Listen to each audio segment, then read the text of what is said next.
Yang terhormat Bapak Ibu Guru, Dewan Guru SMKN Negeri 1 Warugunung. Puji syukur kehadiran Allah Subhanahu wa Ta'ala. Pada hari ini kita bisa berkumpul, kita diberikan nikmat sehat walafiat sehingga kita bisa mengikuti kegiatan diseminasi aksi nyata calon guru penggerak angkatan 11 dengan tema budaya positif. Salawat beserta salam marilah kita curahkan kepada Nabi besar kita Muhammad beserta para pengikut-pengikutnya sampai dengan akhir zaman. Bapak Ibu, adapun kegiatan atau susunan acara kali ini diantaranya yang pertama yaitu pembukaan, yang kedua sambutan dari Bapak Kepala Sekolah, yang ketiga pemaparan materi budaya positif oleh CGP angkatan 11 yaitu Bapak Ito Atoilah SPD, dan yang terakhir yaitu penutup.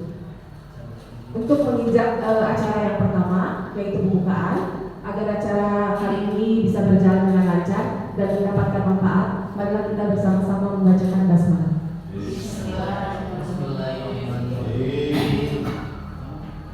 Acara yang kedua yaitu sambutan dari Bapak Kepala Sekolah SMKN 1 Warugunung kepada Bapak Wahyudi MPD, dipersilakan. Assalamualaikum warahmatullahi wabarakatuh. Waalaikumsalam. Assalamualaikum warahmatullahi wabarakatuh. Waalaikumsalam warahmatullahi wabarakatuh. Yang saya hormati terutama Pak Tito sebagai penggerak dan berbagi pengalaman mengenai konsep-konsep budaya positif. Yang saya hormati Bapak Ibu Guru peserta kegiatan hari ini.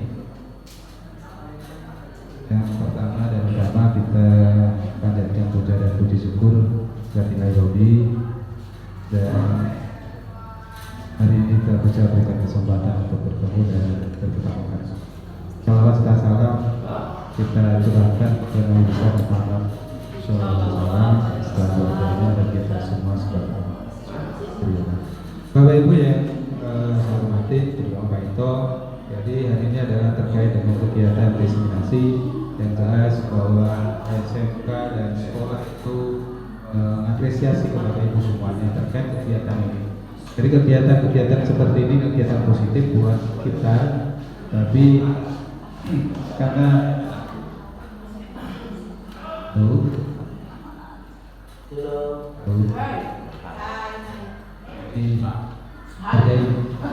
sebelum kita mulai, Bapak Ibu biar bersama, karena kita itu kegiatan ini budaya positif ya, budaya dalam rangka salah satunya mendengarkan apa yang disampaikan oleh Pak Ito dan sekarang dalam rangka kesana sambutan dari pimpinan. Bapak Ibu yang saya hormati, terkait kegiatan-kegiatan ini jelas sekolah mengapresiasi, dan pangkalnya nanti akhirnya nanti adalah ke anak-anak kita. Makanya jangan sampai sering berulang-ulang ketika Bapak Ibu melakukan kegiatan-kegiatan seperti ini, jangan sampai ketika kegiatan ini baik tapi tidak diaplikasikan dengan baik. Kenapa? Ya jangan sampai salah satunya ketika kita berhadapan dengan siswa, kita melakukan pembelajaran di depan siswa hanya sesaat.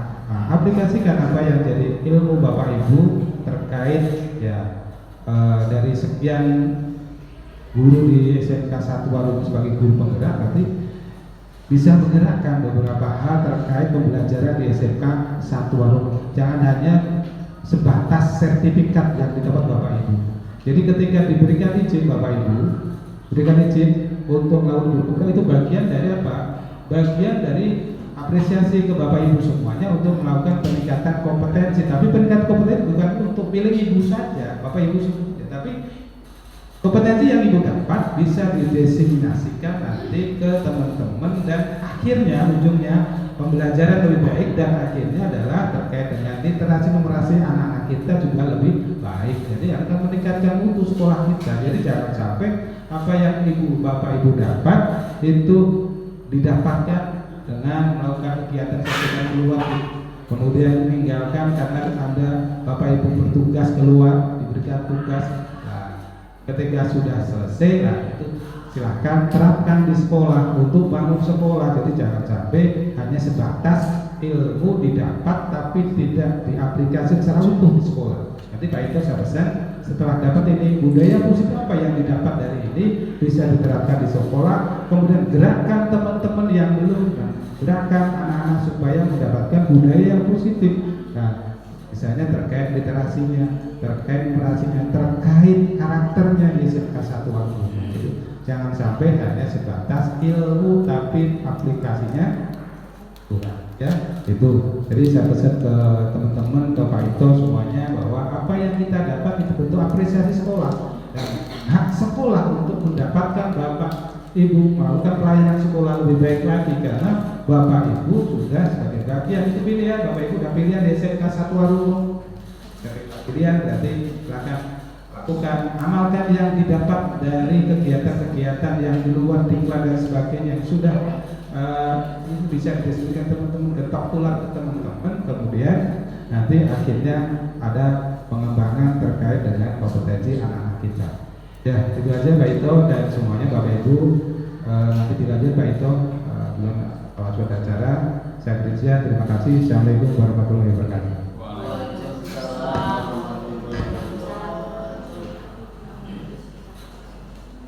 Terima kasih kepada Bapak Kepala Sekolah atas sambutannya. Tadi harapan dari Bapak Kepala Sekolah dari kegiatan diseminasi ini yaitu Bapak Ibu agar dapat diterapkan di sekolah dan dapat Pak Ito dapat menggerakkan teman-temannya ya Pak Ito untuk menerapkan budaya positif yang ada di sekolah. Baik Bapak Ibu, acara selanjutnya yaitu acara inti pemaparan materi budaya positif oleh CGP Angkatan 11 yaitu Bapak Ito Ataila SPD. Kepada Bapak Ito Ataila dipersilakan.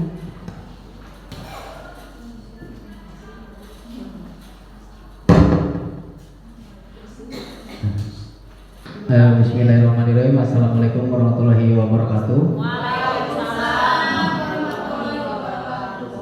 Alhamdulillah pada kesempatan kali ini kita diberikan kesehatan sehingga pada kesempatan kali ini alhamdulillah Bapak Ibu bisa meluangkan waktunya untuk mengikuti ya undangan saya dalam diseminasi budaya positif yang akan saya paparkan di kesempatan kali ini.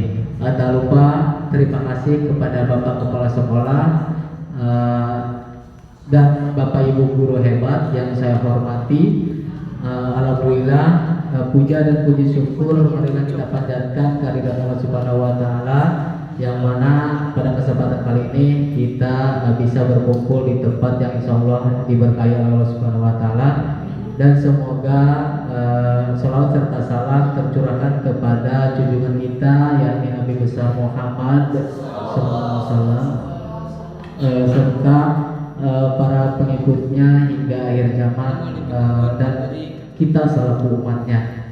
Bapak Ibu yang saya banggakan, pada kesempatan kali ini saya izin Bapak Ibu untuk mendiseminasikan tentang pemahaman saya atau pengalaman saya mengenai konsep-konsep inti dari budaya positif modul 1.4 yang saya pelajari di program guru penggerak. Bapak Ibu, tujuan saya mendiseminasikan ini bukan untuk menggurui Bapak Ibu ya.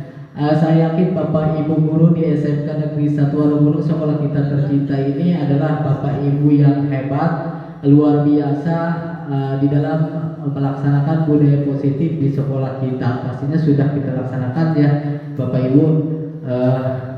Next. Baik Bapak Ibu, di dalam guru penggerak yaitu untuk pendidikan ya. Pendidikan di sini yang saya pelajari yaitu menurut Ki Hajar Dewantara adalah pendidikan itu adalah menuntun murid ya untuk mereka dalam proses pembelajaran, bukan menuntut ya Bapak Ibu. Nah ini arti atau makna dari kata pendidikan itu yang sering kali sebelum saya mengikuti program guru penggerak ini dimaknai bahwa murid itu adalah sosok yang sudah seperti kertas ya, itu belum ada coretannya. Jadi kita yang mengisi coretan itu, ternyata persepsi saya itu tidak tepat ya Bapak Ibu ketika saya sudah melaksanakan program guru penggerak sampai modul 1.4, di mana siswa itu menurut Ki Hajar Dewantara adalah sebuah kertas yang sudah ada coretannya tetapi masih ngeblur kalau bahasa kitanya ya, masih buram. Yang mana kita adalah tugas kita sebagai guru di sini adalah untuk bagaimana coretan yang ada di kertas tersebut itu terlihat dan bisa terbaca dengan jelas ya. Begitupun kita sebagai pendidik ya, setiap anak itu adalah memiliki kodrat zaman dan kodrat alam dan kodrat zaman ya, dimana kita tidak memaksakan anak itu harus seperti sesuai dengan apa yang kita inginkan ya Bapak Ibu. Nah di sini saya mungkin pernah ya mengejas anak itu, ayo Bapak ingin kamu seperti ini ya. Ternyata itu adalah hal yang tidak tepat ya, karena keinginan anak itu pasti berbeda-beda ya. Dia memiliki impian, dia memiliki cita-cita dan sebagainya, seperti itu ya Bapak Ibu. Itu yang saya pahami di dalam program guru penggerak ini. Next. Nah, budaya positif ya Bapak Ibu, kita tidak asing lagi mengenal budaya positif ya. Menurut Bapak Ibu, budaya positif itu apa sih Bapak Ibu?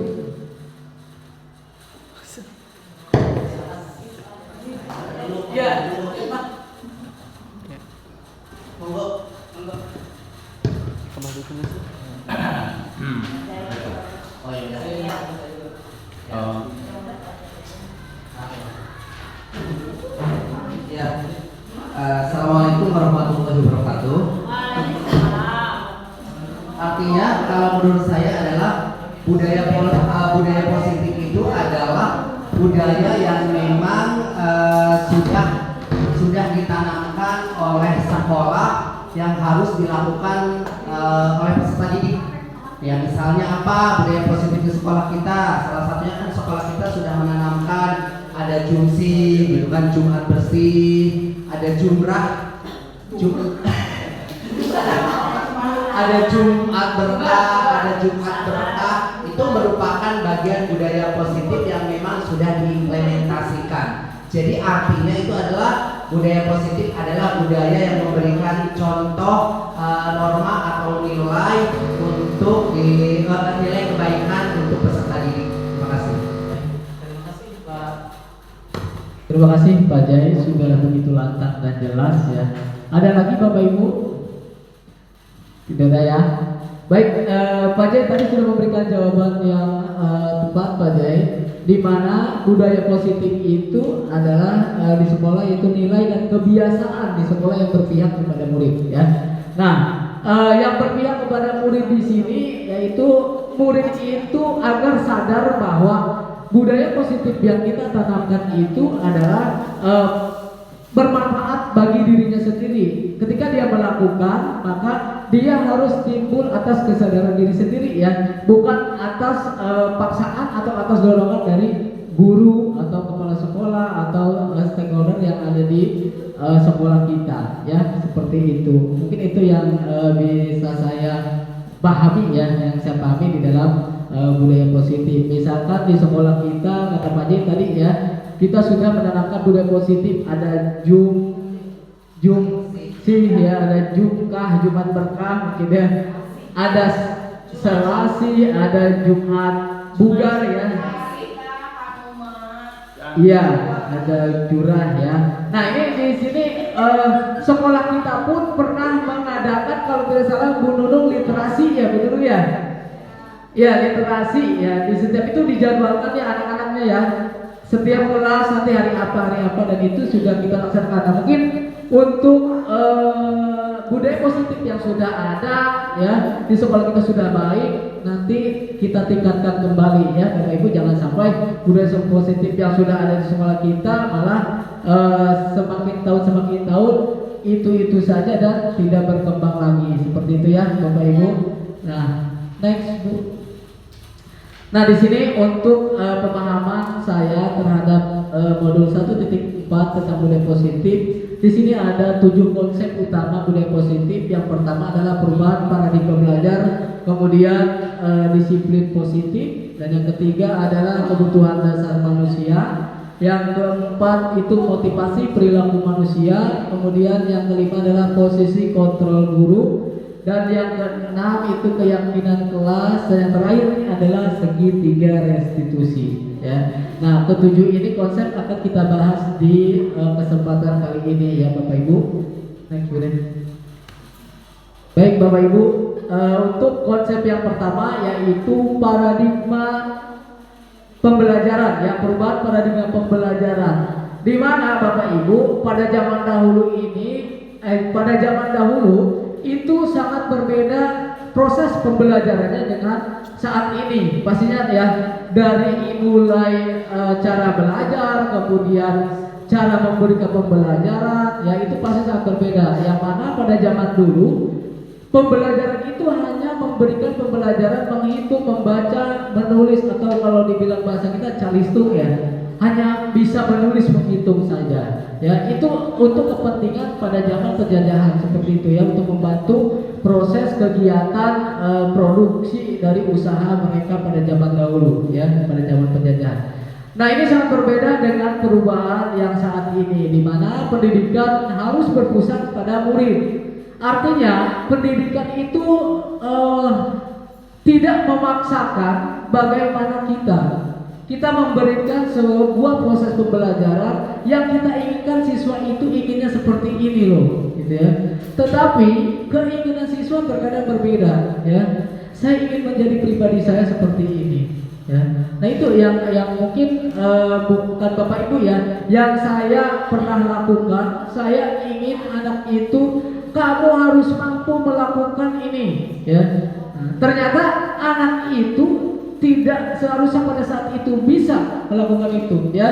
Mungkin butuh proses juga ya, mungkin dia butuh penyesuaian, mungkin juga dia butuh pendekatan untuk bagaimana supaya strategi kita itu tersampaikan. Nah ya, itu ada kita pelajari nih di segitiga restitusi bagaimana ya nanti di konsep selanjutnya. Seperti itu ya Bapak Ibu. Next. Baik Bapak Ibu, ini supaya kita tidak terlihat ngantuk karena ini siang hari ya Bapak Ibu, saya kasih games dulu ya Bapak Ibu. Siap? Siap ya Bapak Ibu, masih semangat? Ya, tetap semangat ya untuk SMK Negeri 1 Warugunung. Di sini Bapak Ibu akan melakukan kegiatan cobalah Bapak Ibu buka ya. Awas nih, karena buka ini jangan membuka sembarangan ya Bapak Ibu, tapi bagaimana Bapak Ibu bisa membuka sesuatu itu agar keluar dari ikatan tersebut ya. Misalkan di sini tugas Anda adalah mengikat masing-masing pergelangan tangan teman Anda, kemudian secara menyilang ya dengan tali, dan mengikat masing-masing pergelangan tangan A ya, bergantian dengan tali yang disediakan. Kemudian silakan Anda berupaya untuk keluar dari ikatan tersebut, untuk keluar dari tali tersebut tanpa harus melepas ikatan yang ada di pergelangan Bapak Ibu ya, secara berpasangan. Siap Bapak Ibu? Siap. Baik, silakan kalau siap saya mohon untuk berdiri Bapak Ibu.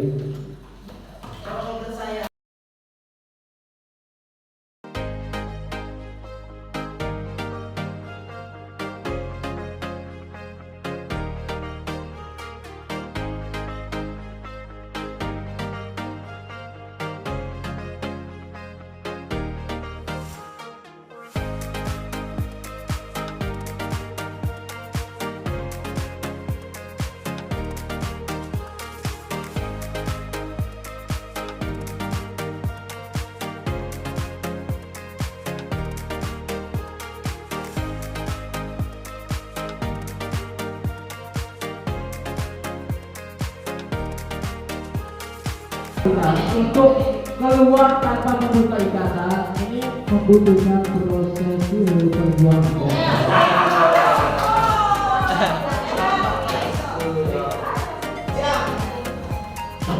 Berpelukan dulu. Ini kan gini ya, mengilang. Kita di sini bisa memasukkan ini ya. Oh, salah satu. Ya. Kayak kita tadi pakai.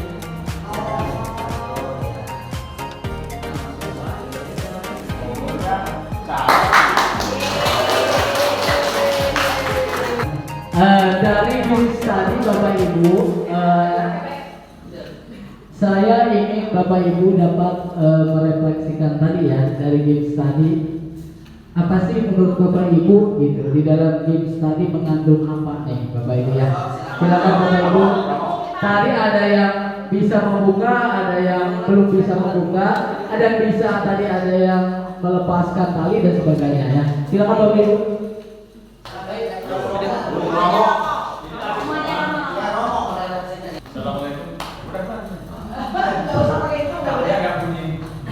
Assalamualaikum warahmatullahi wabarakatuh. Guru hebat semua ini. Dari kegiatan yang dilakukan oleh kawan-kawan tadi, ternyata dalam pendidikan ini tidak secara. Jadi untuk merubah mindset tadi yang diterangkan oleh Pak Ito, harus kita lakukan dari awal. Jadi kalau kita berubah kebiasaan orang, itu ternyata sulit, ya. Ada yang main pintas kayak saya masih karena bagaimana kalau biasanya kalau main pintas bisa menunjukkan kawannya, memaksa kawannya. Jadi ternyata proses belajar itu tidak seperti itu. Kita ikuti karakter murid, bagaimana kebiasaan mereka itu, baru kita bisa ngasih materi yang sesuai dengan yang diinginkan oleh konsep. Cocok sekali. Ya, terima kasih Bapak Iwan, yaitu selalu guru bahasa Indonesia di Hotel Kesatuan Gunung. Sangat luar biasa ya Pak Iwan. Ada lagi Bapak Ibu? Ada dari siapa Bapak Ibu? Silakan. Sudah. Terima kasih Pak Ito, CGP Angkatan 11. Hikmah, filosofi dari games tadi ya, kalau menurut saya betapa mendidik anak itu sangat sulit sekali ya, seperti games yang tadi Pak Ito peragakan. Kita harus bekerja keras, berpikir sekuat tenaga, jiwa, raga, bahkan mungkin kalau di SMKN Satuan Guru materi sekalipun kita keluar untuk mencerdaskan anak bangsa. Karena yang tadi saya lakukan dengan Bu Lida, kok nggak ketemu ya, mungkin butuh pemikiran yang ini juga Bu Lida. Kita harus hikmah dari ini, kita harus lebih lagi mendidik anak kita harus ikhlas ya. Ikhlas dan harus berjuang. Itu aja sih intinya. Ya, sulit sekali. Baik, terima kasih Ibu Yuna telah menyampaikan refleksi dari games tadi. Betul sekali ya Bapak Ibu, sebetulnya kita itu kadang merasa iya anak harus dibagaimanakan gitu ya supaya mereka itu disiplin dan sebagainya. Nah dari games tadi ya Bapak Ibu, saya yakin saya merasakan kita tidak bisa berangkat sendiri ya Bapak Ibu. Kita tidak bisa melaksanakan disiplin di dalam sekolah ini sendiri tanpa adanya kerjasama dan kolaborasi demi terciptanya kedisiplinan di sekolah kita ya. Secara tadi games tadi itu menunjukkan bahwa kita harus ada kerjasama Bapak Ibu dalam memecahkan tadi ya permasalahan yang di dalam sekolah kita. Misalkan sekolah kita belum disiplin nih dari apanya ya, sekolah kita belum disiplin dari literasinya. Nah kita butuh kolaborasi dari guru bahasa Indonesia, kemudian dari wali kelas ya. Nah, maka dari itu kerjasama, kolaborasi itu sangat penting bagi kita untuk mencapai kesuksesan di dalam sebuah lembaga ini. Itu ya, Bapak Ibu. Terima kasih. Lanjut, Bu Dita. Perubahan paradigma belajar ini menurut teori kontrol, ini ada ilusi kontrol dari William Glasser, di mana yang pertama adalah ilusi guru mengontrol murid. Ilusi-ilusi ini pernah saya rasakan, Bapak Ibu. Saya itu mengajar, terkadang tadi yang saya sudah sebutkan, saya ini berfokus dengan tujuan saya, ya, yaitu misal saya pembelajaran PJOK. Saya inginkan anak itu, pada masih kelas 10 ya, anak itu harus mampu mencapai, dia bisa melakukan teknik dasar chest pass, board pass, overhead pass di dalam bola basket pada waktu misalkan 1, 2, 3 minggu, ke 4 minggunya baru penilaian. Nah, yang tidak mencapai nilainya di bawah KKM. Kemudian anak-anak berebut untuk melakukan perbaikan dan sebagainya. Nah, saya menganggap anak itu sama, ya, karena di dalam proses penilaian saya anak itu harus bisa, gitu ya. Nah, padahal kemampuan anak itu pasti berbeda-beda. Cuma saya memaksakan keinginan saya, anak di waktu sekian minggu itu harus bisa semua, gitu ya. Nah, padahal kan kita tidak bisa memaksakan seperti itu, ya Bapak Ibu, karena kemampuan anak itu pasti berbeda seperti itu. Mungkin Bapak Ibu juga sudah ada yang mengalami, ya, mungkin ada yang belum dan sebagainya. Kemudian ya sering ya Bapak Ibu. Kemudian yang kedua adalah ilusi bahwa semua penguatan positif, efektif dan bermanfaat, ya. Semua penguatan positif, kita memberikan penguatan terhadap anak yang positif itu terkadang efektif dan bermanfaat, tapi ada juga ya terkadang-kadang bagi anak itu ya anak mungkin menganggapnya kurang bermanfaat dan sebagainya, ya. Dan dari situ kita harus meyakinkan anak bahwa memang kegiatan-kegiatan ini harus timbul dari anak, ya, bukan atas keinginan kita atau paksaan dari guru. Kemudian yang ketiga adalah ilusi bahwa kritik dan membuat orang merasa bersalah dapat menguatkan karakter. Nah, di sini kritik, ketika anak dikritik, ketika kita juga yang selalu dikritik, terkadang merasa bersalah dan karakter kita itu makin kuat, gitu ya Bapak Ibu.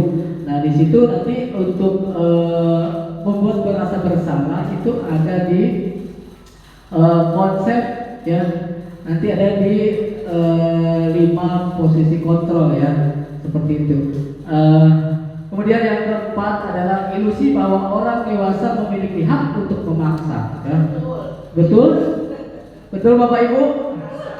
Ya, terkadang karena kita saking ininya ya, Bapak harus sekolah, ya, gitu.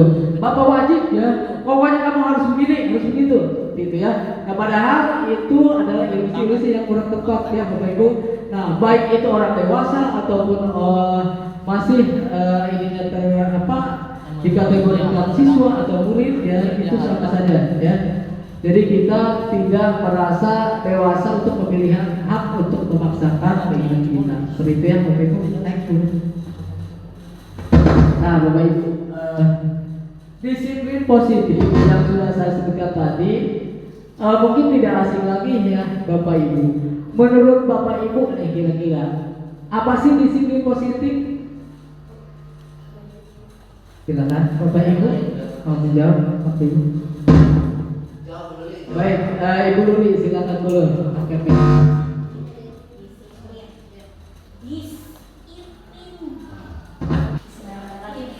Disiplin positif, makna dari disiplin. Disiplin sendiri menurut saya itu kegiatan yang dilakukan berulang-ulang dan tepat waktu. Sementara positif adalah kebaikan. Jadi disiplin positif, kebaikan yang dilakukan berulang-ulang dan tepat waktu. Itu Pak pendapat dari saya. Terima kasih Bu Luli, pendapatnya sangat luar biasa, ya. Tepuk tangan dulu dong Bapak Ibu. Untuk guru kita Bu Luli sudah mendefinisikan bahwa makna dari kata disiplin adalah ketika ada positifnya berarti itu hal kebaikan ya, yang mana yang dilakukan secara berulang-ulang. Kalau misalkan sudah berjalan itu pasti harus ditingkatkan ya Bapak Ibu. Kalau misalkan belum berjalan berarti harus kita laksanakan, jangan sampai berhenti di misal pada saat ini 1 tahun sudah berjalan, tahun depannya udahlah jauh berjalan, anak-anak udah pada sadar gitu ya, kita akhirnya terlena ya, akhirnya anak turun lagi itu ya semangatnya untuk mendisiplin diri mereka seperti itu ya. Lanjut. Disiplin positif ya, di sini dalam budaya kita yaitu mana kata disiplin tadi ya, dimana menjadi sesuatu yang dilakukan seseorang pada orang lain ya. Nah di sini disiplin kita guru, kemudian dilakukan untuk mendisiplinkan murid kita ya, dilaksanakan seperti itu. Kemudian sebagai pendidik tujuan kita adalah menciptakan anak yang memiliki disiplin diri sehingga mereka tidak berperilaku dengan mengacu pada nilai-nilai kebajikan universal dan atas kesadaran motivasi dirinya sendiri ya. Ketika sudah ada misalkan datang tepat waktu, nah itu timbul nanti kebiasaannya adalah yang kita harapkan anak itu dari motivasi internalnya ya atau intrinsik mereka. Kemudian disiplin positif menerapkan pendisiplinan yang bertujuan untuk menumbuh kesadaran serta memberdayakan anak untuk lebih mandiri. Biasanya kalau sudah berjalan pasti anak merasa bahwa disiplin itu dimaknai adalah untuk kebaikan diri mereka. Akhirnya timbullah di situ ya keinginan mereka untuk tidak atas dasar diberi karena ada penghargaan dari guru ketika kamu datang tepat waktu 3 kali, ada 3 hari berturut-turut, Bapak akan kasih hadiah, Bapak akan kasih ini, ataupun kamu nilainya pasti baik ya, seperti itu. Nah itu yang biasa saya terapkan dulu ya. Nah ternyata pujian itu juga ada hal yang positif dan negatifnya, yang itu yang saya pahami ya. Lanjut. Baik, di sini ada konsep yang ketiga yaitu kebutuhan dasar manusia, di mana setiap manusia atau setiap individu kita kebutuhannya sebagai guru juga masih berbeda ya. Bapak Ibu yang satu mah ingin ke sekolahnya ya naik kereta, saya belum pernah naik kereta, terus terang kalau ke sekolah saya belum pernah naik kereta Bapak Ibu, dan karena saya tidak dilewati kereta api gitu ya, saya ingin ada naik kereta, apa saya harus putar dulu gitu ya. Nah kebutuhan saya ya masih berbeda-beda ya Bapak Ibu. Saya belum memiliki mobil, saya makanya enak amat kayak hujan dan kehujanan ya. Nah kebutuhan kita itu pasti berbeda. Kemudian siswa pun pasti demikian Bapak Ibu kebutuhannya. Ketika belajar kebutuhan mereka pada saat itu mungkin berbeda-beda, bervariasi pastinya ya. Nah pada saat ini mungkin kebutuhan dia ingin ada perasaan ingin dihargai, kemudian ingin disayang sama gurunya, bukan siswa perempuan ingin disayang sama guru laki-laki saja ya, tetapi biasanya ya guru perempuan pun sama ya, ingin disayang sama guru perempuan juga ya. Artinya butuh perhatian ya, seperti itu. Nah kemudian realitas kebutuhannya di sini setiap orang masih berbeda. Tadi yang sudah saya sebutkan ya, setiap orang memiliki gambaran yang berbeda pula seperti itu. Ibu tadi 5 kebutuhan dasar manusia ya. Yang pertama adalah kebutuhan bertahan hidup atau survival ya kalau bahasa Inggris ya. Tentunya ya, saya ngomong ada benar, survival ya. Kemudian yang kedua adalah kasih sayang atau rasa ingin diterima ya Bapak Ibu. Kemudian yang ketiga adalah penguasaan ya. Yang keempat yaitu, ada yang tahu Bapak Ibu? Apa yang keempat? Yang keempat kebebasan, betul sekali Bu Nunung. Yang kelima terakhir adalah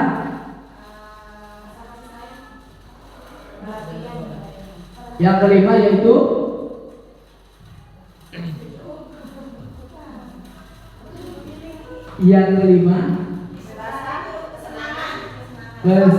kesenangan ya. Nah, itu ya 5 kebutuhan dasar yang dibutuhkan oleh murid atau peserta didik kita ya. Kita pun sebetulnya butuh tidak Bapak Ibu? Butuh ya, kesenangan kita butuh, apalagi kebebasan, bebas berekspresi. Ya murid pun sama Bapak Ibu, bebas berekspresi, bereksplor ya, apa yang dia inginkan ya, dia bisa apa ya, kita fasilitasi ya untuk kebutuhan mereka. Baik Bapak Ibu, di sini ada kasus Ibu Ria. Kasusnya seperti apa sudah dibaca Bapak Ibu? Nah, kalau sudah dibaca, silakan Bapak Ibu, apa alasan apa yang akan Anda lakukan ketika menurut Anda kira-kira apa alasan Pak Agus melakukan hal seperti itu? Iya. Agus ya. Maaf. Pak Agus lagi. Nah, Ibu udah baca kan Bapak Ibu? Nah, kalau sudah Bapak Ibu silakan didefinisikan oleh Bapak Ibu. Kira-kira apa alasan Agus melakukan hal demikian?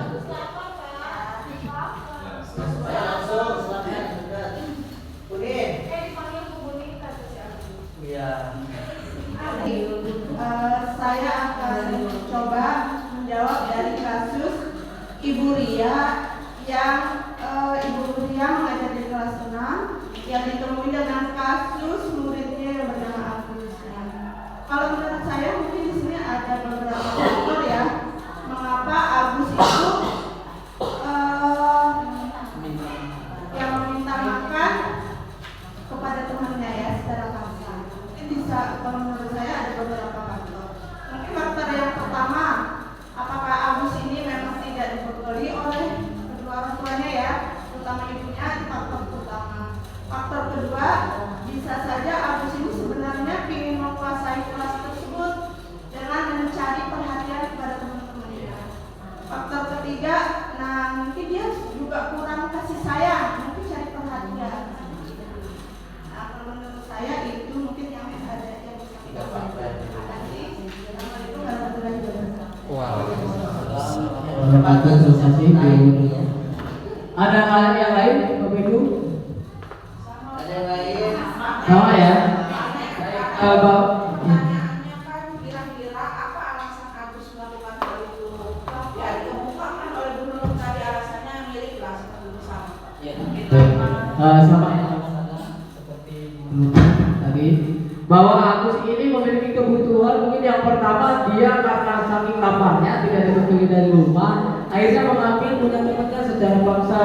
Mungkin apakah belum ditawarin sama temannya ya seperti itu, akhirnya Agus memaksakan. Kemudian yang kedua tadi Agus itu karena merasa mungkin dia yang paling berkuasa di kelasnya, dia merasa hebat, dia penguasaan ya maksudnya kebutuhan dasarnya. Dan yang penting adalah kebutuhan rasa ingin diterima ya oleh teman-temannya di satu kelas, karena Agus itu sepertinya agak jahil juga ya. Nah akhirnya teman-temannya mencuekkan dan Agus merasa dirinya kok tidak diterima di kelas ini gitu ya. Nah itu tugas kita sebagai guru yaitu ya ketika ada siswa yang seperti itu maka kita lakukan pendekatan terlebih dahulu apa kebutuhan dia ya seperti itu. Lanjut. Nah, Bapak Ibu di sini dalam konteks tadi ada survival ya, sudah dijelaskan tadi ya Bapak Ibu. Agus itu merasa lapar dan orang tuanya tidak membekali dia. Kemudian yang kedua love and belonging ya, belonging ya atau kasih sayang dan rasa ingin diterima. Teman Agus jadi perhatian terhadap Agus ya, harusnya perhatian mereka ya. Kemudian power atau penguasaan ya. Nah di sini dia merasa hebat karena temannya jadi takut dan menuruti keinginannya. Padahal temannya tidak menerima ya. Karena saking takutnya ke Agus akhirnya dikasih lagi Agus seperti itu makanannya. Kemudian yang keempat kebebasan. Agus merasa bosan dengan bekal yang sering kali tiap pagi tiap hari dibekali itu aja telur lagi gitu ya. Kita juga kadang merasa bosan. Mungkin dia ingin makan yang lain. Kemudian fun, kesenangan ya Bapak Ibu, happy. Agus hanya iseng saja mungkin dia merasa iseng dan dia menikmati ekspresi wajah temannya yang kesal. Ya bagus ya, senang gitu ya. Lihat temannya itu kalau marah bagus gitu karena perbuatan bagus tadi. Begitu ya. Kita bisa dipahami. Kemudian lanjut keempat adalah motivasi perilaku manusia. Didefinisikan sebagai dorongan yang timbul pada diri seseorang, sadar atau tidak sadar, untuk melakukan suatu tindakan dengan tujuan tertentu. Biasanya ini ada motivasi internal, eksternal yang timbul. Nah ini yang harus kita tanamkan, bagaimana motivasi perilaku manusia terhadap siswa kita. Lanjut. Di sini ada motivasi yang dari luar, tadi internal. Murid melakukan disiplin diri dikarenakan takut terhadap aturan sekolah. Biasanya ada hukuman ya kalau dulu. Nah mungkin sekarang tidak ada ya Bapak Ibu ya. Nah dia karena saking takutnya akhirnya mengerjakan sesuatu ya. Itu berasal dari mana Bapak Ibu motivasinya? Dari luar ya Bapak Ibu ya, itu motivasi eksternal. Kemudian yang kedua motivasi dari dalam. Motivasi internalnya, murid melakukan disiplin diri atas dasar dari dalam diri, bukan karena atas ajakan atau takut dari hukuman tadi ya. Jadi timbullah kesadaran mereka bahwa kedisiplinan itu penting bagi mereka. Tidak hanya di sekolah, ketika mereka sudah keluar dari sekolah ini, sekolah kita terutama pasti akan terpaut kedisiplinan. Apakah dia menjadi sesuatu yang orang yang berhasil di kemudian hari, mendaftar jadi polwan, polisi, kemudian TNI dan sebagainya, itu kan kedisiplinan dibutuhkan ya Bapak Ibu, baik di perusahaan juga seperti itu. Lanjut Bapak Ibu, hukuman dan sanksi atau konsekuensi. Di sini ada kasus IPA kurang menguasai pelajaran matematika. Di sini ada matematika ya, Pak J. Kita ganti Pak J.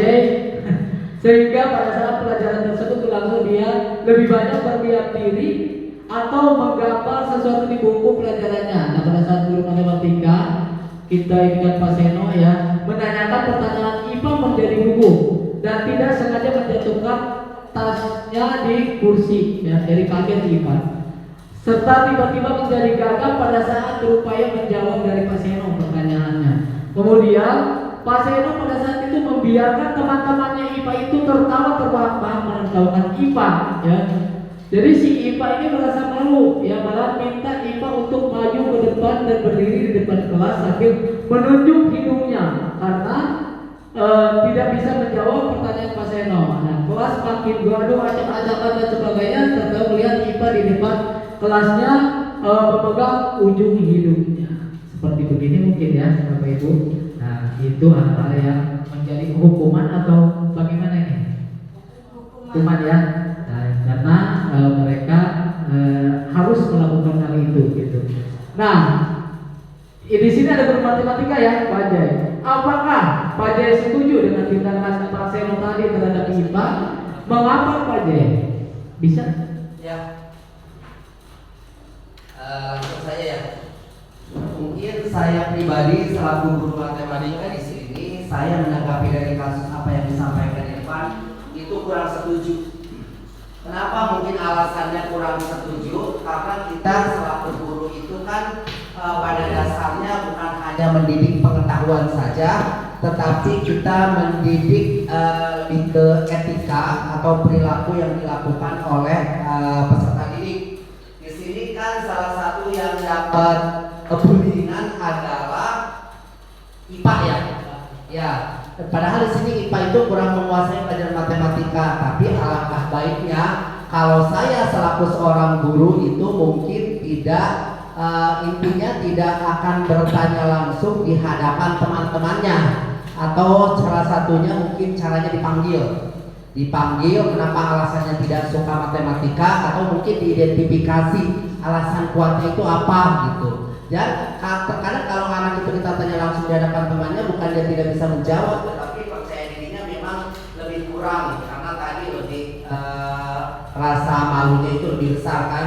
Akhirnya tadi tidak sengaja melakukan hal yang memang membuat orang tertawa. Harusnya lakukan tindakan guru di sini bukan seperti itu, tapi lebih dipanggil dan ngomong antara empat mata. Saya kronologis atau identifikasi masalahnya kenapa terjadi seperti itulah. Kalau saya tidak suka cara yang seperti itu. Jadi lebih penanganannya kepada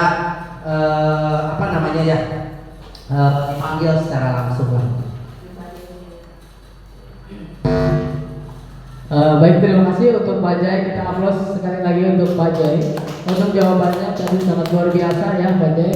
Karena Pak Jai juga selaku guru matematika ya, kebetulan sekali. Kemudian menurut Anda tindakan Pak Sel ini terhadap IPA sebuah hukuman atau konsekuensi tadi?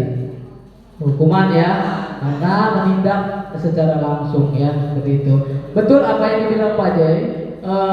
Kita tidak semata-mata ketika ada anak yang tidak suka pelajaran kita, misalkan tadi ya, karena IPA menggambar, mungkin karena dia perasaannya malu ya.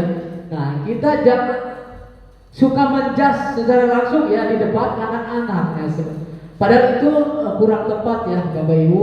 Nah, ketika kita sudah tahu, pasti anak tersebut akan merasa dipermalukan seperti itu ya. Nah, itu yang kadang psikologis anak terganggu oleh tindakan kita ya, padahal itu kurang tepat. Nah, di sini mungkin yang cocok adalah menerapkan segitiga restitusi ya Bapak Ibu. Nah, ini akan kita bahas di konsep selanjutnya. Lanjut Bu. Nah, di sini ada hukuman dan sanksi konsekuensi. Kalau sanksi kalau hukuman sesuatu yang menyakitkan harus terjadi. Kemudian kalau konsekuensinya sesuatu harus terjadi ya. Nah, restitusinya merupakan pilihan. Jadi anak diberikan pandangan oleh kita ya. Apa yang bisa kamu lakukan seperti itu ya untuk memperbaiki hal tadi seperti itu ya. Oke, lanjut. Nah, mari kita berlatih Bapak Ibu, konsentrasi sejenak ya. Hukuman atau konsekuensi. Yang pertama, mencatat 100 kali di dalam buku kalimat saya tidak akan terlambat lagi karena terlambat di sekolah. Apa Bapak Ibu? Hukuman ya. Lari mengelilingi lapangan basket 2 kali karena terlambat hari di sekolah. Hukuman. Membersihkan coretan yang dibuatnya di meja tulis. Konsekuensi. Pinter ya Bapak Ibu, pasti saya yakin hebat. Murid diminta untuk push up 15 kali karena terlambat. Hukuman. Menggantikan kertas tugas teman yang dicoret-coret. Konsekuensi. Berjemur di lapangan basket pukul 12 siang nih karena mengobrol. Hukuman. Murid diminta bertelanjang kaki sepanjang hari karena tidak menggunakan sepatu warna hitam. Hukuman ya. Berdiri di depan kelas sambil mengangkat kaki satu karena tidak bisa menjawab pertanyaan. Seperti ya. Nah, baik, kita lihat apakah tepat tadi jawabannya. Silakan Bapak. Hukuman konsekuensi tadi betul ya Bapak Ibu? Oke, baik, lanjut. Konsep disiplin di sini ada dengan identitas gagal biasanya ya. Untuk hukuman itu menyakitkan ya. Ada anak tidak menerima ya, karena dihukum sama guru akhirnya menjadi dendam ya. Nah, itu yang harus kita hindari Bapak Ibu. Penghargaan kemudian tidak nyaman, seolah-olah kita memaksa, kemudian murid menjadi takut ya kalau dihukum seperti itu. Hei, kamu lari 50 keliling. Murid kecapean akhirnya takut, dia kadang-kadang izin sakit dan alasan apalah tidak sekolah lagi. Kemudian penghargaan atau hadiah. Ini menurut Bapak Ibu, penghargaan pemberian hadiah efektif atau tidak efektif? Tidak efektif ya, karena apa dulu? Karena murid nanti melakukan sesuatu itu berharap hadiah, tidak dari dirinya sendiri. Terima kasih Bu Nur. Murid itu ketika diberikan penghargaan, kalau ada hadiah saja mereka mau melaksanakan tugasnya, kalau tidak ada tidak akan, seperti itu ya. Jadi harus ada hadiah terus ya, seperti itu. Nah, itu hal yang kadang-kadang tidak efektif ya. Kemudian merusak hubungan, kadang iri temennya ya, si Eta mah dikasih hadiah lagi gitu ya. Nah, kemudian mematikan kreativitas pasti ya. Menghukum dengan sistem ranking, biasanya ranking juara 1, 2, 3 dikasih penghargaan ya. Merampas hak menghargai dirinya, jadi tidak menghargai dirinya ya, bahwa dirinya itu mampu gitu. Padahal dia mampu, tapi ketika ada dia mau mengerjakan seperti itu ya. Lanjut. Baik Bapak Ibu, kita lakukan ice breaking dulu sebelum ke 5 konsep posisi kontrol yang kelima ya. Silakan Bu Yuna, ada ice breaking. Oke. Bapak Ibu menyebutkan du, ya, du. Kalau saya tangannya posisinya begini, diadakan pam, du, pam. Kalau begini, du. Teman kita, chest, chest, du, chest, du, pam, chest. Kalau saya menggambarkan tangan seperti ini, chest, broad. Oh, ini chest ya? Ya, supaya lancar dulu.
Sama sahabat kita, teman kita yaitu Ibu Yunawati, yang mana tadi terlihat kita sudah mungkin lapar ya Bapak Ibu, waktunya makan siang, kita waktunya sebentar lagi Bapak Ibu. Tadi sudah dikasih es breaking, akhirnya mulai kembali ya bentuknya, jadi bersemangat kembali. Terima kasih Bu Yuna. Selanjutnya yaitu konsep yang kelima, yaitu posisi kontrol ya. Di mana posisi kontrol ini sangat penting sekali Bapak Ibu, khususnya bagi kita sebagai pendidik, agar kita ketika menghadapi sebuah ya problem atau apa yang kita hadapi, ya kita bisa mengontrol emosi kita. Posisi kita itu ada di mana ya, seperti itu. Lanjut. Nah, di sini yang pertama, 5 posisi kontrol yang pertama itu sebagai penghukum.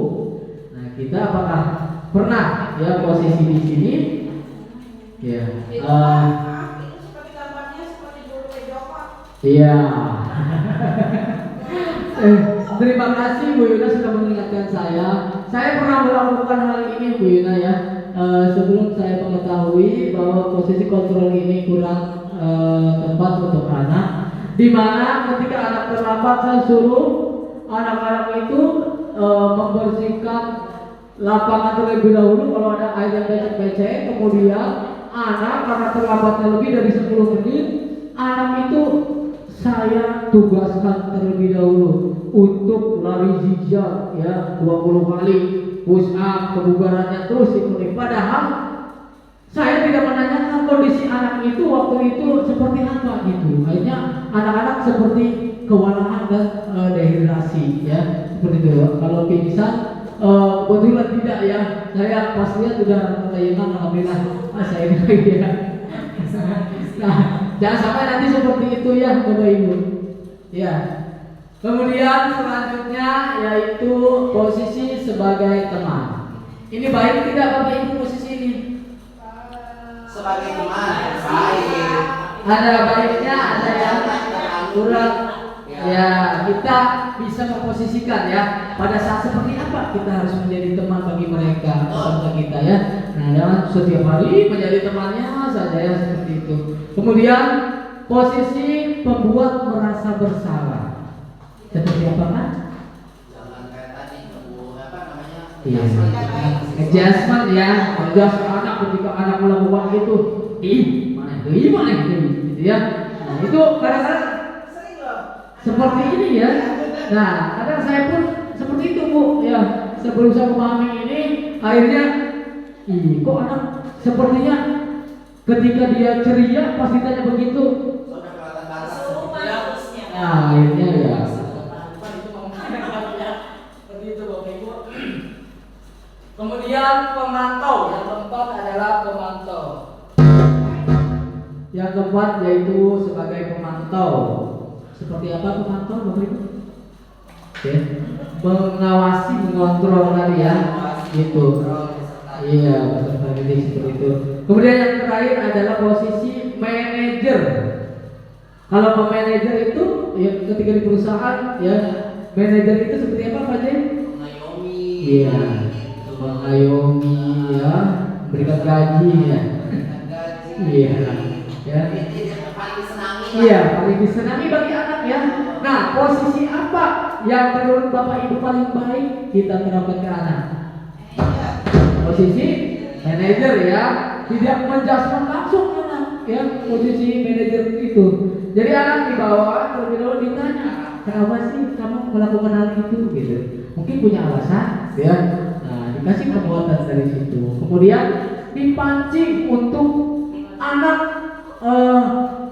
apa ya, mencari solusi ya. Kadang-kadang itu kan kalau kita tidak pancing anak, udah lah Pak, biarkan saja kalau udah begitu mah ya, seperti itu. Tidak mencari solusi ya. Nah, itu dipancing untuk mencari solusi itu. Nah, di sini ada pernyataan posisi kontrol guru. Nah, tadi masuknya kemana? Saya kecewa sekali dengan kamu ya. Nah, kamu lagi. Kemudian siapa yang mengatakan di sini adalah membuat orang merasa bersalah. Akhirnya siswa merasa bersalah ya, digituin. Bapak itu menyalahkan baik gitu ya. Nah, itu. Kemudian kamu tidak pernah benar melakukan hal ini ya. Kamu mengerjakan tugas acak-acakan aja gitu ya. Nah, ini posisi penghukum. Nah, ya. Jadi anak seolah-olah dijudge secara langsung ya itu. Kemudian ayolah lakukan demi Bapak dan Ibu ya. Bapak sudah bersusah payah gitu. Nah, akhirnya ini penuh kelembutan ya. Seorang teman ya, rasa dirinya sebagai temannya. Kemudian apakah kamu mau mendapatkan stiker bintang hari ini? Itu posisi pemantau ya. Kemudian yang kelima, kamu selalu yang paling terakhir. Kunosi mana tak beri deh gitu ya. Nah, itu adalah sebagai penghukum Bapak Ibu ya.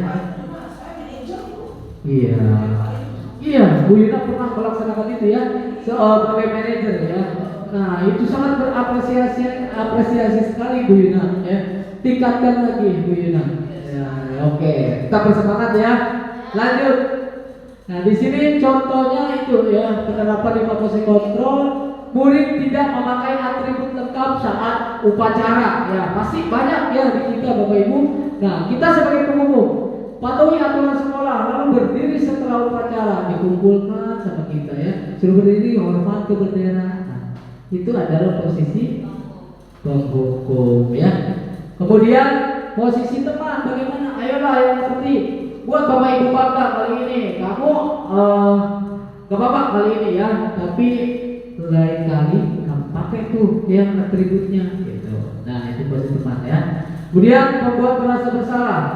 Berapa kali sih ibu bilang sama kamu, ibu kecewa sama kamu ya, karena kamu sering seperti itu ya. Nah, ini kadang-kadang dengan nada keras ya gitu. Nah, ini yang sering saya lakukan dulu ya Bapak Ibu. Tapi kalau sekarang mudah-mudahan tidak lagi ya Bapak Ibu. Nah, kemudian sebagai pemantau, kamu sudah melanggar apa peraturan sekolah kita dan apa konsekuensinya? Diingatkan lagi ya. Apa sih keyakinan kelas kita? Nah, ini masuk ke keyakinan kelas, nanti kita bahas ya di konsep yang beberapa waktu nanti. Kemudian pada kasus 1 ini pada hari Senin Pak Harun tidak masuk sekolah. Pak Harun merupakan guru matematika saat itu Ibu Wati menggantikan Pak Harun. Ibu Wati baru 1 tahun menjadi guru SMP. Nah, beberapa murid Pipi dan Natali ini mengetahui hal ini karena menggantikan bahasan Pak Harun ya. Dia bersikap seenaknya pada saat pembelajaran, tertawa terbahak-bahak dan mengindahkan kehadiran Ibu Wati ya. Nah, Ibu Wati di sini, ayolah tugas dikerjakan. Nanti ibu ditegur bapak kepala sekolah kalau kalian tidak mengerjakan tugas. Tolong bantu ibu ya. Gitu. Dengan nada halus. Namun Pipi dan Natali malah jadi tertawa. Ibu santai aja bu. Mereka tetap tidak mengerjakan tugas dan malah ngobrol. Lanjut. Nah. Yang dilakukan tadi, kasus tadi Ibu Pak Hasan ya, Ibu Wati ini posisi apa tadi yang masuk Bapak Ibu? Posisi teman ya Bapak Ibu. Nah, itu posisi dari Ibu Wati tersebut ya. Dia secara halus ya, meskipun anaknya seperti apa ya, tidak mendengarkan dan sebagainya, tapi Ibu Wati secara halus ya, tolong bantu ibu ya nak, gitu. Kemudian kasus yang kedua, Anto dan Dino sedang bermain bersama di lapangan basket. Tiba-tiba terlibat dalam sebuah pertengkaran adu mulut di lapangan basket ya. Biasa kan anak suka berantem ya. Nah akhirnya kancingnya ya di sini membawa mereka sampai 3 kancing terlepas ya. Kancing siapa nih yang terlepas? Kancing Anto ya. Ya, sama Dino dijamret, akhirnya dijambak, terlepas. Nah, pada saat itu guru piket langsung melalai mereka dan membawa mereka ke ruang kepala sekolah. Ibu Suti sebagai kepala sekolah berupaya menenangkan keduanya, terutama Dino. Sepertinya kamu saat ini sedang marah sekali. Mendengar itu, Dino pun mengalir bercerita tentang kesalahan hatinya. Ibu Suti pun melanjutkan bahwa membuat kesalahan adalah hal yang manusiawi. Ya. Nah, di sini kata-kata Ibu Suti ini adalah masuk ke mana Bapak Ibu? Masuk ke manajer ya. Nah, di sini menenangkan dulu. Nah, kemudian di situ ada kata-kata kenapa disebut manajer? Di situ ada apa ya? Nah, serta Dino itu memperbaiki kesalahan yang dilakukan terhadap Anto. Ya, Dino ingin memperbaikinya, ya, memberikan kesempatan Dino untuk memperbaiki kesalahan mereka, ya. Itulah fungsi manajer di situ, ya. Mudah-mudahan kita terapkan nanti contoh dari fungsi manajer ini, ya. Lanjut. Baik, Bapak Ibu. Posisi kontrol guru di sini, ya. Di sini sebagai penghukum, menghardik, menunjuk, menyakiti, menyindir ya, atau membullying kalau bahasa sekarang. Nah itu dampaknya adalah anak akan mengulangi kesalahan mereka.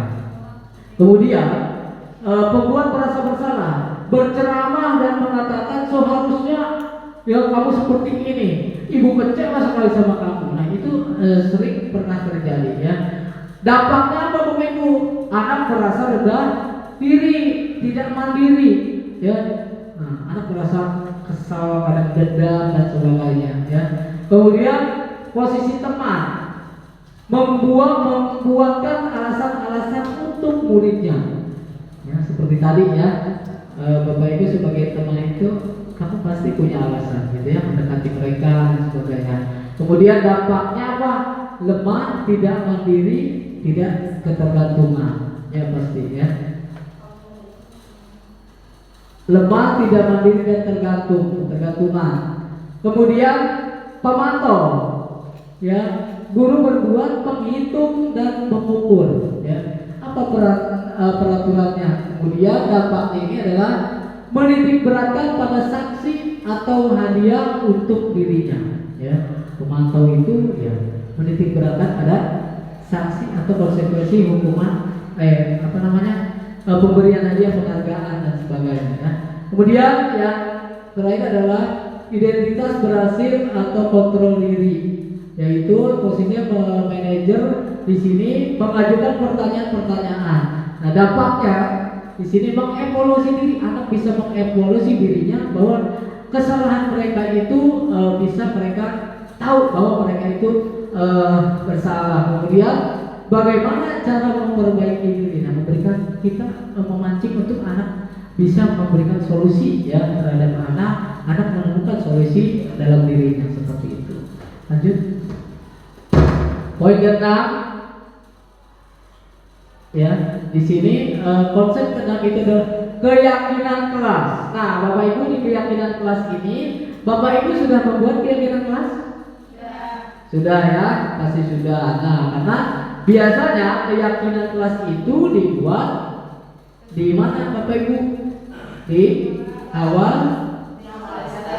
tahun pelajaran ya. Biasanya sudah kita buat nih kelas kita ininya seperti ini ya, seperti itu. Keyakinan kelas adalah nilai kebajikan atau prinsip universal yang disepakati bersama secara universal atau menyeluruh ya, lepas dari perbedaan agama, suku, bangsa, negara dan sebagainya ya.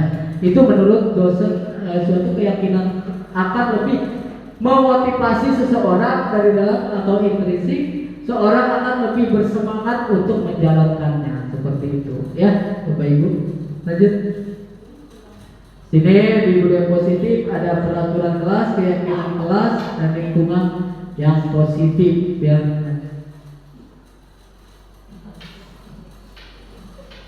peraturan dan keyakinan kelas atau nilai kebajikan yang dituju di sini. Peraturan, kalau peraturan di sini adalah selalu kembalikan buku ke tempatnya. Kalau keyakinan kelas dari kata-katanya sudah berbeda ya Bapak Ibu, lebih di sederhanakan lagi dan lebih positif ya kata-katanya, yaitu tanggung jawab. Menurut Bapak Ibu, sebetulnya artinya atau maknanya sama tidak? Sama ya, cuma diperhalus kembali ya Bapak Ibu, kesannya tidak mengekang anak atau anak harus semacam kalau diatur ya, kita kadang tidak mau diatur-atur gitu. Nah, kemudian dilarang mengganggu orang lain. Nah, di sini keyakinan kelasnya kita bisa tempelkan tuh, karena menghormati orang lain dan diri sendiri seperti itu. Kemudian jangan berlari di kelas atau koridor. Nah, itu keyakinan kelasnya adalah keselamatan dan keamanan ya, agar anak pasti anak memahami seperti itu ya. Lanjut.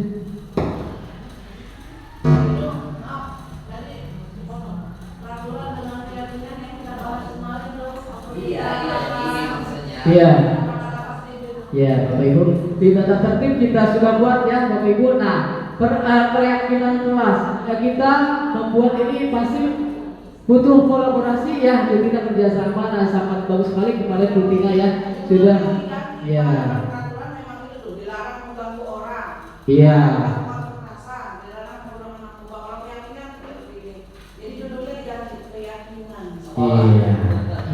Kita bisa terapkan seperti apa yang disampaikan Bu Yuna tadi ya. Nah, lebih lagi ya kata-katanya Bu Yuna. Kemudian pembentukan keyakinan kelas ini siapa yang terlibat Bapak Ibu? Guru dan siswa, wali kelas. Boleh tidak orang tua mengetahui keyakinan kelas ini? Boleh ya, sangat bagus. Supaya apa? Nah, ketika anak ada yang melanggar ya, itu tidak menyepakati. Kalau dari sepakati ya biasanya. Nah, orang tua atau kamu sudah punya kesepakatan kelas kemarin sama ibu ini ya, sudah mengingatkan juga seorang tua seperti itu ya. Kelas bersifat lebih abstrak daripada peraturan yang lebih rinci dan konkret itu ya, perbedaannya dari peraturan. Kemudian keyakinan kelas berupa pernyataan universal dan bersedia meninjau kembali keyakinan kelas dari waktu ke waktu. Kalau keyakinan kelasnya sudah jalan, nah kita tinjau kembali dari waktu ke waktu apakah ada pertambahan atau apa, silakan direvisi seperti itu ya. Jangan itu aja seperti itu ya. Itu aja ya. Lanjut. Nah, ini dokumentasi saya membuat keyakinan kelas di kelas saya, yaitu kelas 10 ABHPI ya. Seperti ini Bapak Ibu, bisa diterapkan langsung. Yang terakhir Bapak Ibu, konsep disiplin dengan pendekatan restitusi ya. Segitiga restitusi merupakan proses menciptakan kondisi bagi murid untuk memperbaiki kesalahan mereka agar bisa kembali kelompoknya dengan karakter yang lebih kuat, ya. Di sini ada penanganan secara segitiga restitusi, ya. Nah, lanjut. Ciri-ciri restitusi yang pertama adalah menguatkan dan fokus pada solusi, ya, bisa memberikan solusi. Kemudian memperbaiki hubungan yang tadinya hanya menjadi dendam karena ini, akhirnya bisa berbaikan kembali. Kemudian bukan menebus kesalahan, namun belajar dari kesalahan, ya. Kemudian fokus pada karakter bukan tindakan, ya, karena bukan tadi itu yang peraturan. Kemudian tawaran bukan paksaan. Tadi ada yang sudah kita bahas, yaitu kalau sudah dewasa bisa memaksa, itu yang kurang tepat, ya. Kemudian menuntun untuk melihat ke dalam diri, jadi bisa mengevaluasi diri, ya, dari situ. Kemudian mencari kebutuhan dasar yang berdasar dari tindakan yang sudah dilakukan. Itu adalah ciri-ciri dari restitusi.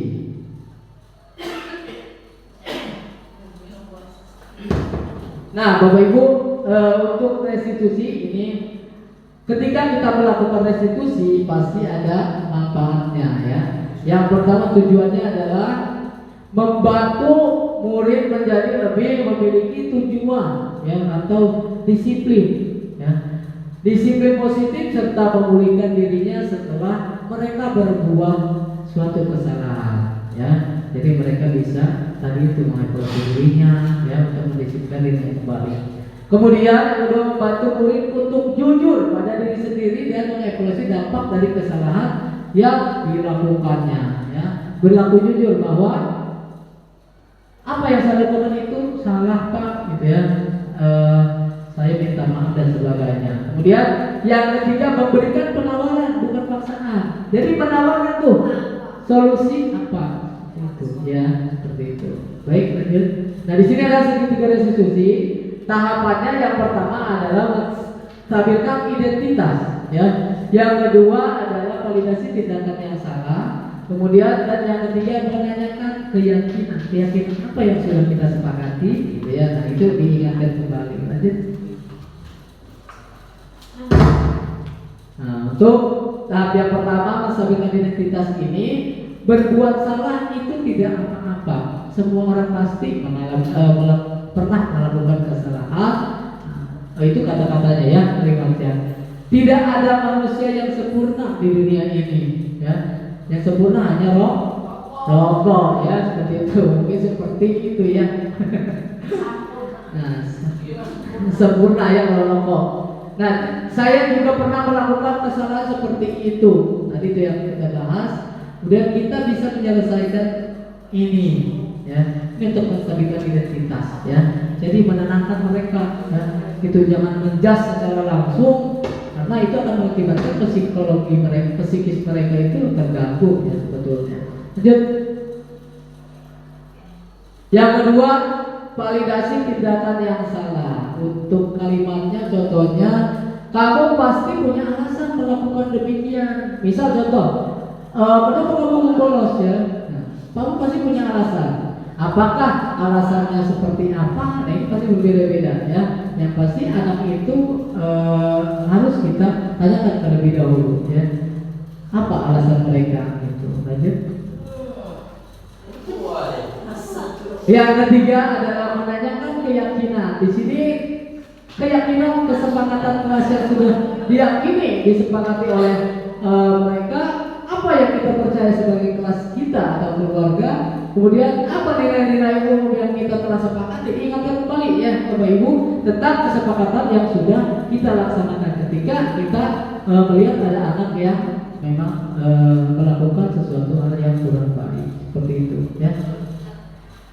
Nah, ini adalah video kasus di mana saya menangani siswa yang melakukan kegiatan bolos, ya, pada saat jam pelajaran. Ya, ini anak punya alasan, ya. Gitu. Baik, lanjut. Sini contoh kasusnya, murid datang terlambat ke sekolah, ya. Hukumannya, ketika ada hukuman ini, murid disuruh berdiri di depan kelas selama 15 menit tadi, ya. Kemudian konsekuensinya guru memberikan konsekuensi untuk tetap berada di dalam kelas ketika jam istirahat. Ini mungkin konsekuensi dengan hukuman lebih senang anak dengan konsekuensi ya seperti itu. Kemudian yang ketiga adalah restitusi. Guru menanyakan keyakinan kelas dan dirinya, kemudian guru membantu siswa menyelesaikan masalahnya ya, memberikan solusi ya, tadi memancing agar anak bisa menemukan solusinya untuk permasalahan yang mereka perbuat tadi ya, seperti itu. Lanjut.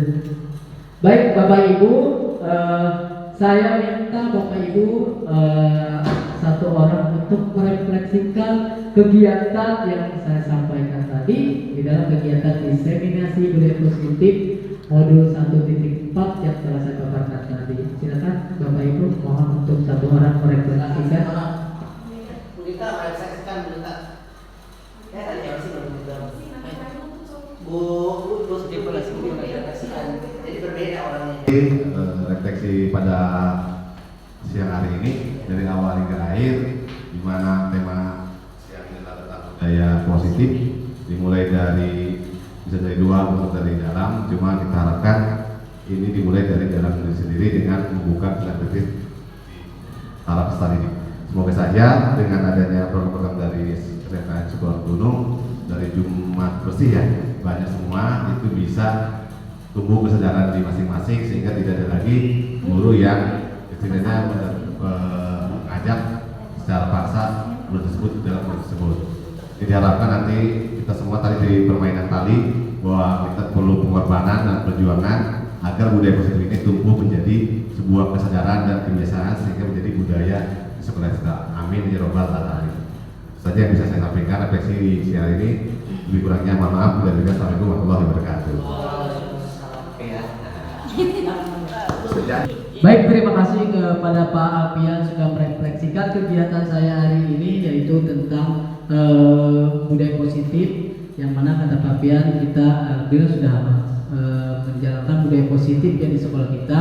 Mudah-mudahan apa yang saya sampaikan di siang hari ini bermanfaat khususnya bagi saya dan umumnya bagi kita semua sebagai pendidik di SMK Negeri 1 Warunggunung, agar sekolah kita lebih maju ya, lebih terdepan ya, lebih kompak, lebih semangat lagi dalam memberikan pembelajaran dan menanamkan budaya positif di sekolah kita. Ya mungkin itu saja Bapak Ibu pemaparan saya. Kurang lebihnya pasti saya banyak kekurangan, mohon dimaaf dan dimaklum. Akhir kata wabillahi taufiq wal hidayah. Wassalamualaikum warahmatullahi wabarakatuh. Baik Bapak Ibu, demikian tadi ya penyampaian pemaparan materi diseminasi aksi nyata dari CGV Angkatan 11 yaitu Bapak Atoilah. Mudah-mudahan apa yang disampaikan oleh Bapak itu tadi bisa bermanfaat di Bapak Ibu dan sesuai dengan harapan Bapak Kepala Sekolah tadi. Mudah-mudahan Bapak Ibu bisa menerapkan dan mengaplikasikannya dengan cara berkolaborasi dengan rekan sejawat. Untuk acara yang terakhir yaitu penutup, marilah kita bersama-sama membacakan hamdalah.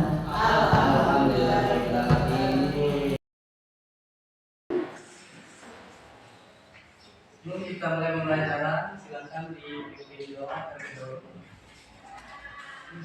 Duduk siap. Siap. Sebelum saja kita berdoa, dimulai.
sebelum ke pembelajaran kita mulai. Di sini Bapak akan melakukan yang namanya keyakinan kelas ya untuk kelas kita, yaitu kelas 10 BR2. Nah, ada yang tahu keyakinan kelas itu apa? Dan kita sepakati nanti apa saja ya yang kalian tuangkan ya sebelum kita ada misalkan siswa teman-teman kita ya yang kalian inginkan itu seperti apa di kelas ini ya. Pastinya kalian punya mimpi-mimpi yang terkait dengan kelas kita ini ya. Nah, mimpi yang seperti apa yang kalian inginkan di kelas ini? Coba silakan. So. Ya, silakan berdiri. Berbicara dengan sopan dan saling menghargai. Tangan untuk ingin kelas kita itu ketika berbicara sopan dan saling menghargai antar teman ya. Silakan.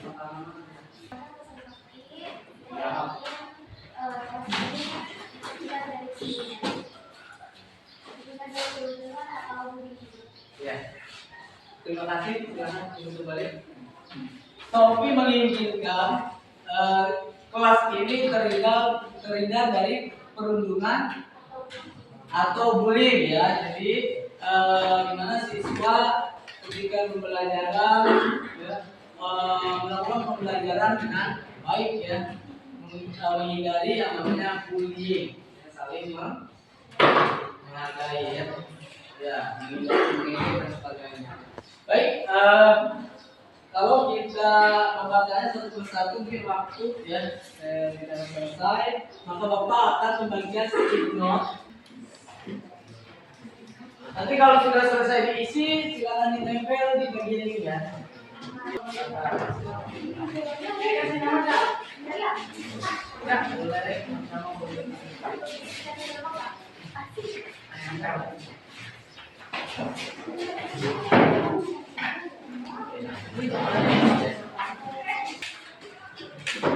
Baik, kalian sudah menyatakan di sini tentang keinginan kalian, mimpi kalian tentang kelas kita ya.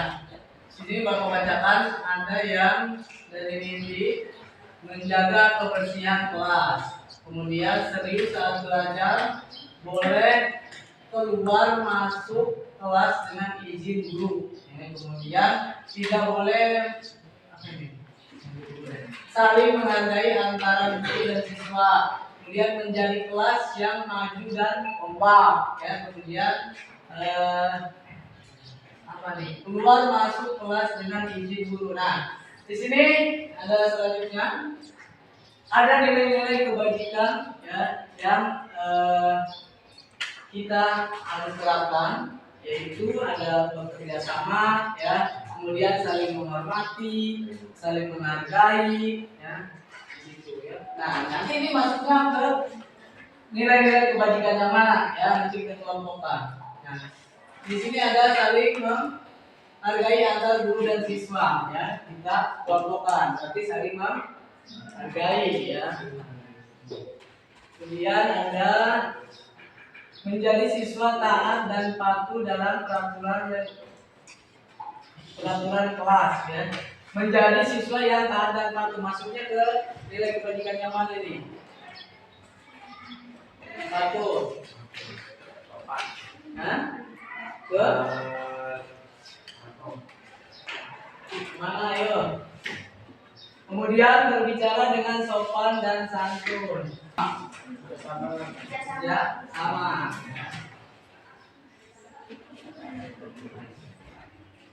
Menghindari mengobrol, saling menghindari apa nih? Pacaran di kelas. Saling apa nih? Masuk ke baik, kita sudah selesai kesepakatan kalian di kelas kita ini ya, yaitu ada yang saling menghargai, kemudian saling menghormati, kemudian ada disiplin, kemudian selanjutnya adalah bekerja sama, ya. Kemudian yang terakhir tadi apa? Kekompakan, itu bekerja sama ya, kekompakan maksudnya. Berarti yang terakhir. Nah, ya dari sekian poin ini, ya, kita sepakati bersama di kelas kita, ya. Harapan kalian ini tertuang di keyakinan kelas ini. Bagaimana kita sepakat? Sepakat. Jadi kalau sudah disepakati, Bapak mohon untuk kalian menandatangani di kertas yang sudah Bapak siapkan, ya, agar kelas kita ini sudah disepakati, kita menghindari yang namanya komplain dan sebagainya, ya. Silakan semua menandatangani kertas ini yang sudah Bapak siapkan. Satu persatu silakan.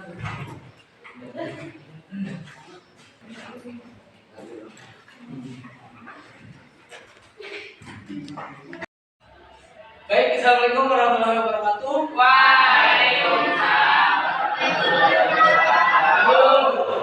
Masih semangat untuk belajar? Masih. Baik, sebelum kita masuk ke pembelajaran materi di hari ini, Bapak akan kasih ice breaking terlebih dahulu, ya, untuk kalian. Coba Bapak minta satu orang untuk ke depan terlebih dahulu. Kita adalah menggunakan tali menari, ya, di mana ketika kalian mengikat berpasangan tali ini, maka bagaimana caranya kalian untuk keluar dari tali tersebut tanpa harus melepas ikatan yang ada di tangan kalian. Ini kamu pegang, ya. Bapak ikat dulu punya kamu, ya. Ini harus nah, seperti ini. Bisa tidak kita keluar tanpa harus menggunakan ini? Bagaimana caranya? Silakan nanti dipikirkan sampai kalian membuka solusi. Paham ya?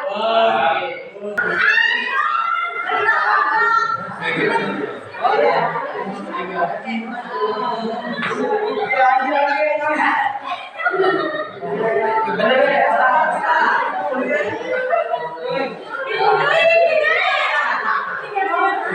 Ada yang bisa?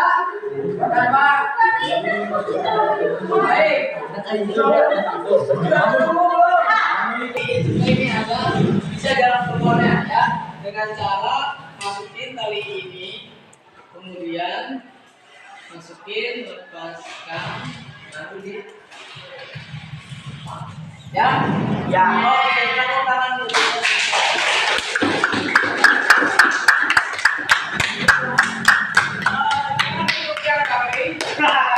Bapak minta dua orang untuk merefleksikan kegiatan ice breaking tadi. Silakan, ada yang bersedia? Perkenalkan, nama saya Siti Mariam. Saya akan merefleksikan dari kegiatan ice breaking tadi.